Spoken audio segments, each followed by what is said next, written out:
I want to get into all the health impacts, but one of the things that's so interesting about your book, Plutopia, is it's not just about the health impacts. It's about the way in which government and corporations created a community around plutonium manufacturing that made these two Cold War, ostensibly totally different cities on opposite sides of the Cold War, have a lot in common. And it is actually why you called the book Plutopia. Echoes of utopia, of course. Right. In that. Yeah, that's a word I made up, putting together plutonium and utopia. And the reason I called it that, because I was trying to figure out why did all these people live in these places, these working class people, and agree to labor practices and environmental practices that sullied their own environment and put themselves and their families in danger. And I finally realized that both places had very similar technologies, but also very similar social structures. Each had a secret, closed nuclear city attached to the plant that were exclusively reserved for workers and management at the plutonium plant. Okay. And these are what I call Plutopias. And they were wonderful places. People loved them.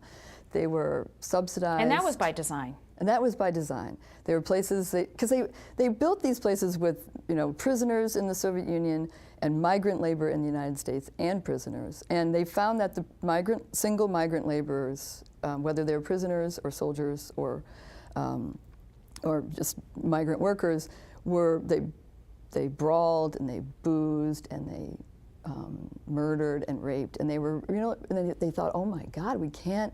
Who's going to produce plutonium? We can't have a working class that's as volatile as the product. So those people built the plants, but they didn't want them to stay working with this volatile substance because they were volatile people. That's right. They found, mostly men, single migrant men, created a lot of trouble. And so what if one of them, throws a spanner in the works of a plutonium because they were aware of the dangers. Okay, so where do they find the workers for the plutonium? So they go, well, we need to have safe workers. We need reliable, dependent workers who are silent and submissive. Okay. Do what the bosses say. What better feature for in these new atomic cities than to bring in the nuclear family? Okay. So they bring in mom, dad, kids, no extended families. Middle class families? Working class. Okay. And these working class families, imagine the 1930s in the United States, think of Steinbeck. Yeah. Hard scrabble places. People come in from mining towns in New Mexico. They're thrilled to have a job and a nice apartment or house with appliances and amenities. And this is given to them? This is given to them by if you the work nuclear there. plant? Right. And these are which is owned paid for by the federal government. So okay. the land. So Richland, Washington, was a very strange place. It was the arsenal of democracy, but there wasn't a bit of the features of the American democracy in that town. It was owned by the federal government. It was run by the corporation. There was no elections. There was no private property. DuPont and GE selected all the businesses, and then they gave everybody monopolies, and then when they started to raise prices and gouge the consumers, they set prices. And so journalists would come in and they'd say, what is this? What's going is on this here? Fascism? Is this socialism? Right. It was anything but American-style democratic capitalism.